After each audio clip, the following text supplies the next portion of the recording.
നമ്മൾ ഈ എയറോ ബ്രിഡ്ജിൽ കൂടെ എയർപോർട്ടിലേക്ക് ഇറങ്ങി വരുമ്പോൾ ഈ എയറോ ബ്രിഡ്ജിൽ ഒരു വലിയ ക്യൂ രൂപപ്പെട്ടിരിക്കുന്നു. സാധാരണ ഈ വിമാനത്തിൽ നിന്ന് ഇറങ്ങി എയറോ ബ്രിഡ്ജിൽ കൂടെ ടെർമിനലിനകത്തേക്ക് നമ്മളൊക്കെ സ്മൂത്തായിട്ട് പോകേണ്ടതാണ്. അവിടെ വിമാനത്തിനകത്തുനിന്ന് തന്നെ നമുക്ക് പുറത്തേക്ക് ഇറങ്ങാൻ കുറേ സമയമെടുക്കുന്നു. ഈ എയറോ ബ്രിഡ്ജിലെല്ലാം ആളുകൾ നിൽക്കുകയാണ്, കാത്തു നിൽക്കുകയാണ്. എന്താ സംഭവിച്ചതെന്ന് മനസ്സിലാകുന്നില്ല. ഒരു അരമണിക്കൂറോളം കാത്തു നിൽക്കേണ്ടി വരുന്നു. ഞാനപ്പോഴത്തേക്ക് എയറോ ബ്രിഡ്ജിൽ കയറി.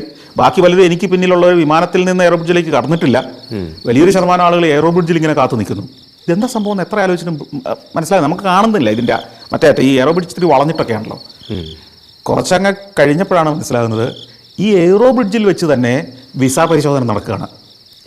അതായത് ഈ പ്രോപ്പർ വിസ ഇല്ലാതെ വന്നിറങ്ങിയ ആളുകളെ ആ വിമാനത്തിൽ നിന്ന് പുറത്തിറക്കാൻ അവർ സമ്മതിക്കുന്നില്ല.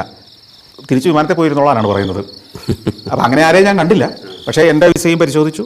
എനിക്ക് പക്ഷേ സെർബിയൻ വിസ ഉണ്ടായിരുന്നില്ല, എനിക്ക് അമേരിക്കൻ വിസ ഉണ്ടായിരുന്നു. അങ്ങനെ അനധികൃതമായ കുടിയേറ്റം അവിടെ ഉണ്ടോ? അങ്ങനെ അത് ഉണ്ടാകുമായിരിക്കാം. അതുകൊണ്ടായിരിക്കുമല്ലോ അവർ ഇത്ര കർശനമായിട്ട് പരിശോധിക്കുന്നത്. എയറോ ബ്രിഡ്ജിൽ വെച്ച് പരിശോധിക്കുന്നത് ഞാൻ അമേരിക്കയെ പോലും കണ്ടിട്ടില്ല.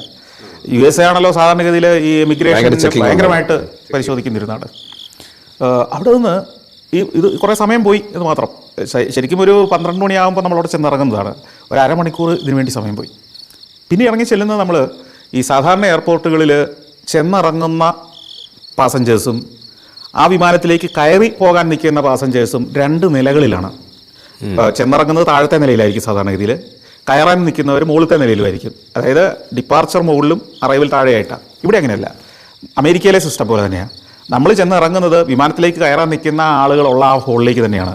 ഏതായാലും അവിടെ നിന്ന് എമിഗ്രേഷനിൽ ചെന്നു. US വിസ ഉണ്ടായിരുന്നത് കൊണ്ട് അത് വലിയ പ്രശ്നമല്ലായിരുന്നു. പെട്ടെന്ന് തന്നെ വിസ അടിച്ച് തന്നു. ഞാൻ പുറത്തേക്ക് ഇറങ്ങി. അവിടെ നിന്ന് എന്നെ കാത്തൊന്നും ആരും ഇല്ല അവിടെ.